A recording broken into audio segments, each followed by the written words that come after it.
Et voici, mesdames et messieurs, lorsque nous sommes allés à votre rencontre dans les rues de l'Essonne, pour vous demander, et vous, en 2050, comment imaginez-vous votre futur? Voici ce que plusieurs d'entre vous ont répondu. Regardez. Pour moi, en 2050, ce sera un peu comme le cinquième élément, c'est-à-dire pourquoi pas des voitures volantes, tout ce genre de choses. Et surtout, je pense au niveau de la santé, où il y aura une véritable avancée. Pourquoi pas des médicaments qui se diffuseront automatiquement dans notre corps, suivant nos besoins. Le terme télévision n'existera plus.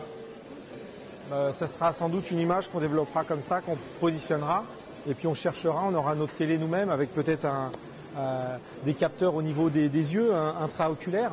J'ai vu aussi des développements à Harvard de personnes qui avaient développé des systèmes avec capteurs, des bracelets, et sur un mur, en effet, ils pouvaient développer un écran et puis faire ce qu'on... Donc ouais, tout ça sera virtuel avec peut-être un micro dans une dent pour la téléphonie, pour des puces pour le paiement sous la peau.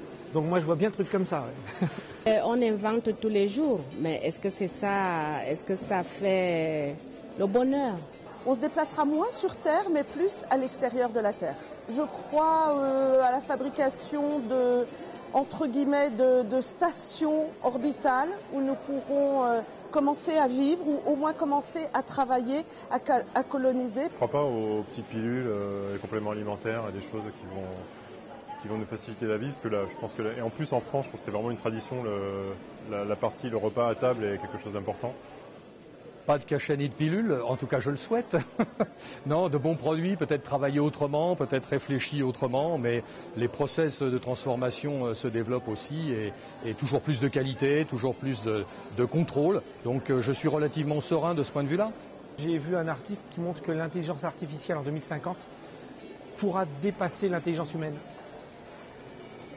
Autrement dit, on pourra peut-être se faire dépasser par nos propres inventions. Et en 2100, pourquoi pas carrément être dominé par les intelligences artificielles et devenir des esclaves. C'est sûr que je pense qu'on n'écrira plus, hein, ça me paraît évident. Mais j'espère qu'on communiquera quand même, voilà, même si c'est à travers des interfaces informatiques, voilà, on garde quand même notre nature humaine surtout. Des voitures qui consomment beaucoup moins de gros cylindres comme on a aujourd'hui et ouais, beaucoup plus de petites voitures et de citadines peut-être. À mon avis, ils vont se mettre d'accord pour que tout le monde ait une seule monnaie, comme ça on n'aura plus de yo-yo dans les bourses. Bon, qu'on ne retourne pas au franc au moins, mais oui, peut-être on aura une nouvelle monnaie, non, je pense pas quand même, 2050 c'est pas si loin.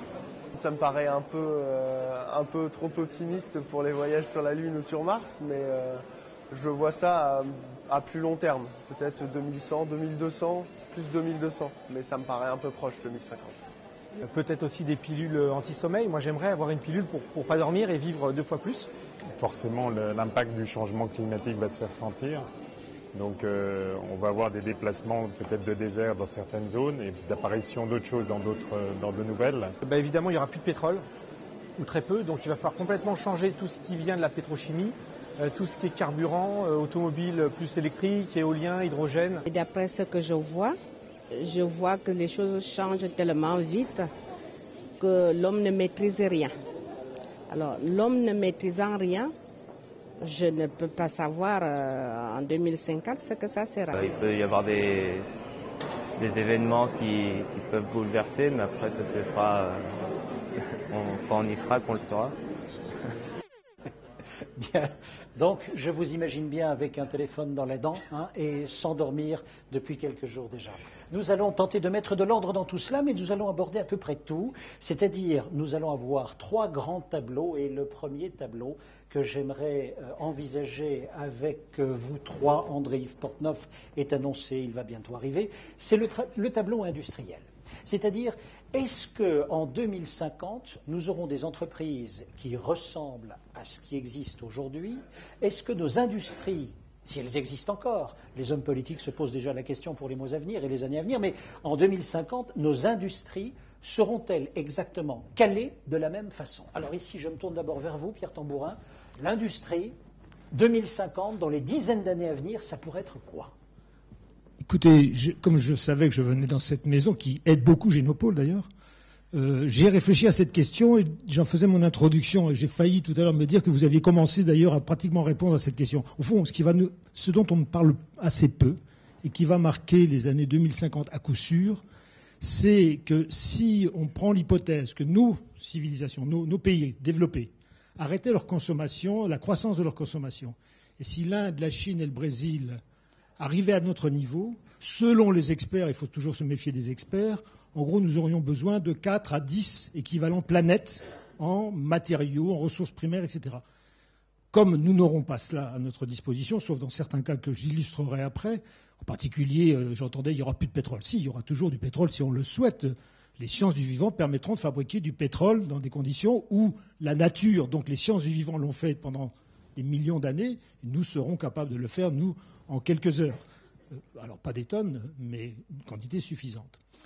Donc, si je reviens à la question, cette raréfaction de certaines matières premières et de ressources naturelles, non pas qu'elles auront disparu, mais elles seront de plus en plus difficiles à aller chercher, de plus en plus profondes, etc., donc extrêmement coûteuses, va obliger de repenser le cycle industriel en termes de recyclage, c'est-à-dire qu'en gros, ce qui se fait déjà en partie, quand vous confectionnez une voiture, vous commencez à réfléchir à la manière de réutiliser tel ou tel composant, tel ou tel. Mais nous jetons encore beaucoup. Or ça sera totalement interdit. Une autre solution, ce sera de trouver des ressources en matière émanant d'autres secteurs. Et là encore, évidemment, moi je parlais beaucoup de biologie, j'espère que Laurent parlera, lui, de secteurs qu'il connaît par ailleurs, dans son métier d'ingénieur. Bien sûr. Mais en biologie, c'est clair qu'on peut transformer, au fond, des molécules simples en molécules complexes et suppléer à l'absence de certains matériaux par des matériaux issus du vivant. Donc ce qui est sûr, c'est que ce besoin de recycler les matières va transformer le monde industriel. Et je ne suis pas sûr qu'on s'y prépare suffisamment parce que ça va arriver très vite dans certains domaines. Laurent Bromet, le même sentiment, c'est vraiment, il va y avoir une rupture, il y a des gens engagés. Oui, coup de chance, j'ai pas pris les mêmes pistes que Pierre. Moi, j'ai réfléchi à une autre problématique actuelle, qui est la localisation et la délocalisation. On a viré des usines à droite à gauche. Là, la grande mode ces jours-ci, vous savez, c'est on relocalise. Qu'est-ce que ça peut donner? Je pense qu'il y a quelque chose, il y a une nouvelle forme d'industrie à créer, parce qu'il va falloir tenir compte du client final et s'en rapprocher. L'énergie coûtant cher, le transport coûtant cher, on va devoir rapprocher du client final le produit initial. Vous savez, c'est le grand débat des écologistes qui disent finalement, on produit, ça coûte 1 euro pour fabriquer le truc et 5 euros pour le balader à travers la planète. Alors, qu'est-ce que ça peut donner? Ça peut donner la création d'entreprises qui deviennent plus des assembleurs, c'est-à-dire non plus des. Regardez, quand on pense à l'industrie de l'automobile, on a fabriqué des industries, Renault par exemple, Peugeot, qui fabriquent tout de A à Z pratiquement. Alors, petit à petit, il y a de plus en plus de produits venant de l'extérieur. Mais on peut imaginer que pour beaucoup d'autres éléments et plus poussés, on fasse appel à beaucoup de compétences et qu'on ait des sortes d'usines d'assemblage beaucoup plus proches dans nos pays. Et c'est une vocation pour notre pays que d'être un grand assembleur des différents produits. Ça veut dire aussi que les entreprises qui fournissent, ce qu'on appelle les sous-traitants dans l'automobile ou ailleurs, qu'est-ce qu'on va leur en attendre? Et ça sera un peu moi le fil conducteur de toute la soirée quand j'ai réfléchi à ça. C'est qu'est-ce que moi, individu, j'apporte? Quelle est ma valeur ajoutée? Qu'est-ce que j'ai de plus que les autres?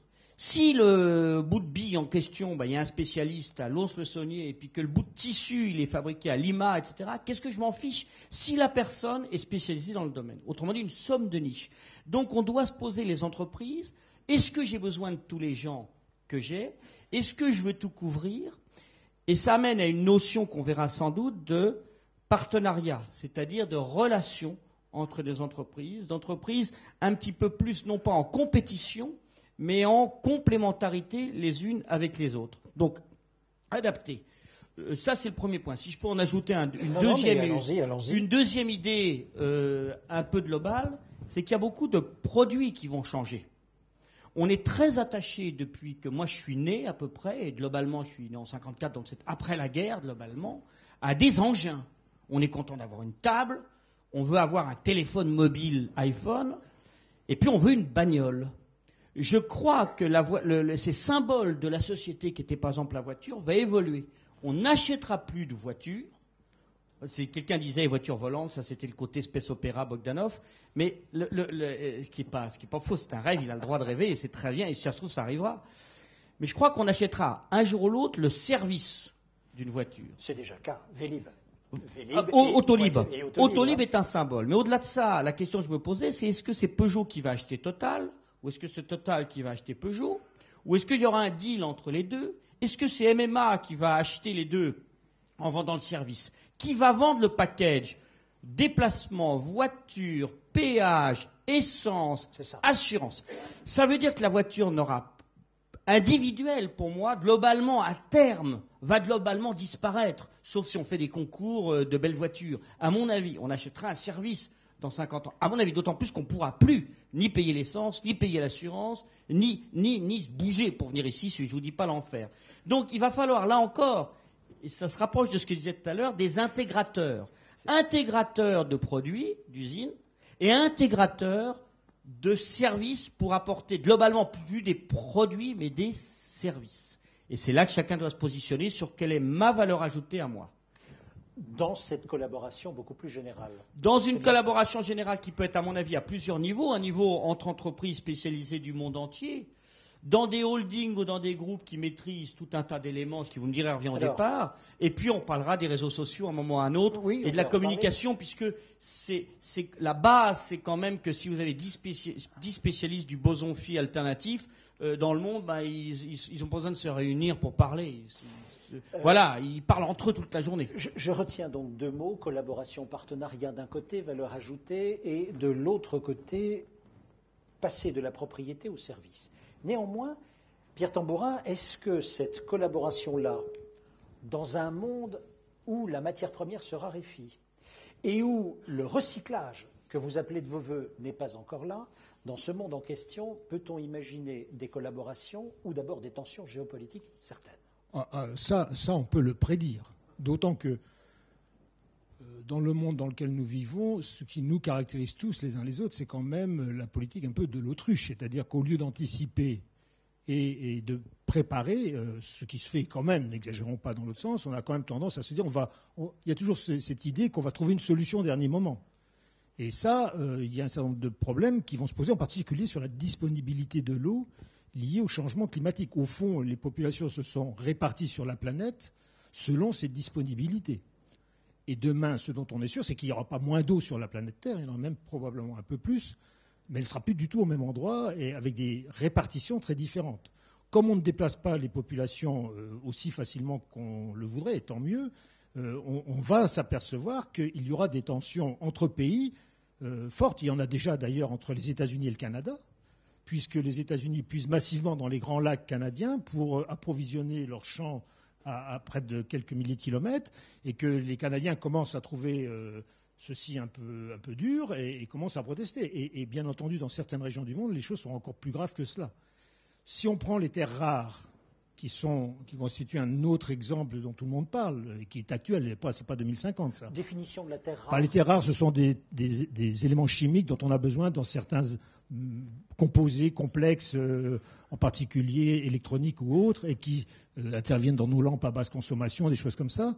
Et certains d'entre eux sont, dit-on, moi je ne suis pas un expert de ces questions-là, mais si je me fie à ce qui est écrit dans des revues sérieuses, certains seront très difficiles à trouver dans les années 2020. C'est pas dans 20 ans. Donc il va y avoir une espèce de tout ce qu'on a vu autour des matières premières récemment, même nobles, comme les végétaux ou les produits agricoles, où on aura des gens qui spéculeront là-dessus avec toutes les conséquences que ça peut avoir.